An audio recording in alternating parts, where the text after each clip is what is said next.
Few superstars can put bums on seats the way CM Punk does. Best in the world isn't just a nickname, it's acknowledging his versatility in the ring, his ability to cut a top tier promo, and the fact that he resonates with fans by echoing their views, earning him the title, Voice of the Voiceless. He's a needle mover who is a commercial powerhouse when it comes to ticket sales and merchandise, and more importantly, he's one of the biggest trolls known to man. We're talking about a guy who said after Vince McMahon was dead, he was going to be taken over by his doofus son-in-law and then ended up working for him. Who can forget when he blew Vince McMahon a kiss goodbye after walking out of the WWE with the title and then posting a picture of the company's most prized possession in his fridge? Tony Khan bent over backwards to keep him in AEW, giving him his own show Collision, but he declined and asked to be released from his contract. When he was done with backstage politics, he choked a guy out, told Khan he quit, and then had a top tier match with Samoa Joe and walked out of the company with his hand held high. The guy is unmatched at taking the piss. In this video, we're going to take a look at why CM Punk is one of the biggest trolls in wrestling today.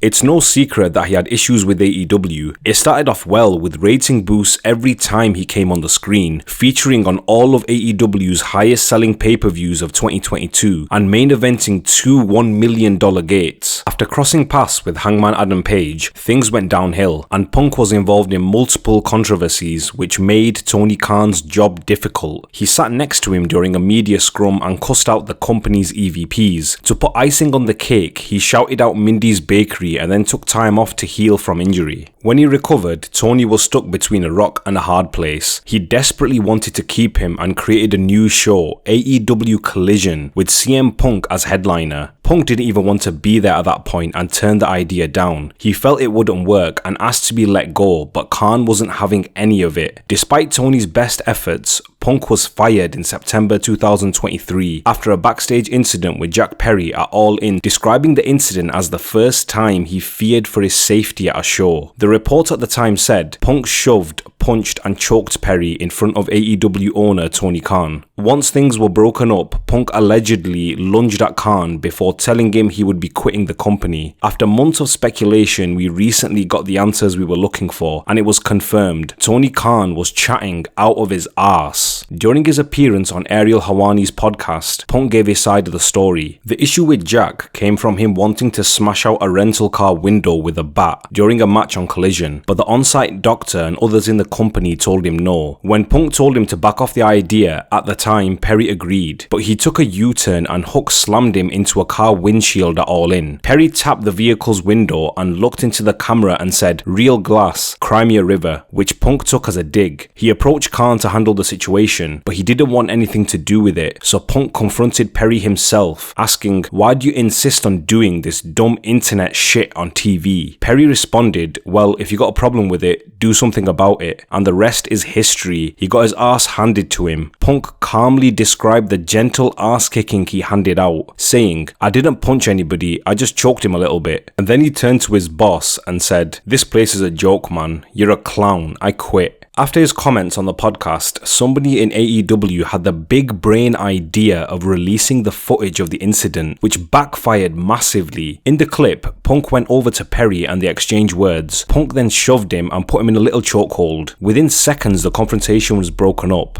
and Punk turned to Khan and stormed off. This was a massive L from AEW, with fans in attendance kicking them in the nuts by chanting his name after the footage aired. Khan's comments about fearing for his safety were a load of BS, and it's clear he didn't deserve the sack. They lost a massive draw and kept a jobber, with Perry suffering the consequences and being left out of AEW ever since the incident. They did Punk's job for him, handing out evidence that confirms everything he said was true. What made the situation more embarrassing, the show saw a ratings boost, with Dynamite pulling in 819,000 viewers, which was almost 10% higher than the previous week. But to hit the point home, the segment involved involving Punk hit a high of 880,000 viewers. It wasn't a good look for AEW, and it confirms he's still their biggest draw despite working for their biggest rival. His response on Instagram following the release of the footage was priceless. It's obvious he wanted the footage to be released and played them like puppets. Rather than damaging him, they provided a platform to elevate him even further. It was top tier troll behavior. All of this could have been avoided, but AEW screwed up big time after letting him go. They didn't include a non-compete clause, so after his termination, he could have walked into any wrestling promotion immediately after. It's obvious they're not a serious competitor. Who would let one of their top stars walk straight through the doors of your rival without making them jump through hoops? If you think bridges stay burned in the wrestling business, you need a reality check. If Brett unscrewed Brett and came back to the WWE, then anything is possible. Fans always wanted him back in WWE. His name was chanted throughout the years, and after being away for almost 10 years, the opportunity presented itself with Survivor Series taking place in Chicago. CM Punk was back in the company, but not without any more controversy. WWE opted to wait until the Royal Rumble before his first televised match, allowing hype to build for 2 months, but capitalized on his drawing power during their holiday tour. Anyone who said CM Punk wasn't a draw for AEW should give their head a wobble, because you need to look at the numbers. When it was announced he was joining the holiday tour as an in-ring competitor, he sold out MSG, making it WWE's highest grossing non-televised event in history. He's also in WWE's top 10 sellers list consistently since his return, competing with The Rock, Roman Reigns and Cody Rhodes. After being away for so long, it was obvious he deserved a top spot in the roster based on his drawing power. He seems like a completely different guy these days, and it looks like the company won't ever let him go again. After having a perfect start, he had to step on the brakes following injury at the Royal Rumble, courtesy of Drew McIntyre. After being sidelined, Drew made his way into the World Heavyweight title picture against Seth Rollins at WrestleMania. The original plan was for Punk to face Rollins, and this gave Drew the opportunity to gather more heat as a heel. The next few weeks saw Drew trolling Punk and wearing shirts to mock his failed attempt at the WrestleMania main event. McIntyre stepped into the lion's den and didn't know what he was dealing with. He was messing with the biggest troll in human history. There was no chance he was going to get away with it. After being called out for weeks, Punk remained silent for the most part, recovering from injury, but gave us some hope by posting his journey to recovery on Instagram. It seemed like recovery was going well, and speculation started to build about him being involved in the World Heavyweight title match at WrestleMania. The match looked solid on paper, but Rollins was preoccupied with bloodline drama, so WWE decided to utilize CM Punk to draw more eyes onto the match. Heading into WrestleMania 40, Raw was scheduled in Chicago, so he had to feature. Punk hadn't been on TV since his injury in January, and he didn't disappoint. He came out and gave back to the business in the best possible way. Initially, he informed us he wouldn't compete at Mania, speculating he could be a host, commentator or referee. Also, he took time out to promote future matches with Reigns, The Rock, Seth Rollins and McIntyre, and trolled fans who complained about the introduction of foul language by swearing like a sailor throughout the promo. He might not have had approval from the guys in the back, but Punk does things his way. The segment proved why he's a top tier superstar. On the shelf, he's putting over others and setting up future feuds, with fans hoping to see him in any capacity at the company's biggest show. He accepted Drew's invitation to be a commentator during the World Heavyweight title match, which seemed like a disappointment, but anything with CM Punk's name attached brings attention, and Drew royally screwed up. The match had the extra spark it needed after Rollins' lack of involvement, and Punk delivered in the best possible way at Mania. Throughout the match, Drew was trolling Punk whilst he was handing out a beating. After winning, he thought it was a good idea to take the piss out of him even more. McIntyre approached Punk at ringside and started flapping his gums. He didn't get away with it because Punk dropped him on his ass and then took his brace off and started laying the smack down. This gave Damian Priest an opportunity to successfully cash in the Money in the Bank contract, with Punk watching on at ringside like a kid at Christmas. After costing Drew during the biggest moment in his career, Punk wasn't done just yet. At the Raw after Mania, McIntyre had an opportunity to face Priest faced at Backlash for the World Heavyweight title. He had to earn a #1 contender spot in a fatal 4-way match. He had control and set Jey Uso up for a Claymore kick, but Punk interfered, grabbing his leg to set up a distraction. This paved the way for Jey to capitalize and secure the spot at Backlash. Once again, CM Punk won in the end. Drew had a solid attempt at being a troll, but he was no competition for Punk, who watched on again at his misery. Love him or hate him, CM Punk is without a doubt the best troll in wrestling today, drawing numbers for a company he doesn't work for, and looking like the good guy after choking someone out is not something everyone can get away with. Adding his star power to the heavyweight title match at WrestleMania made it 10 times more interesting, and he delivered a reality check to McIntyre, who'd been trolling him for months in the best possible way. When you think you've outsmarted him, he's always going to respond and kick you straight in the nuts. There's so much more planned for CM Punk, and I can't wait to see what he has in store for us when he returns from injury. Thanks for watching this video. If you enjoyed it, then make sure you subscribe, and don't forget to keep the conversation going in the comments.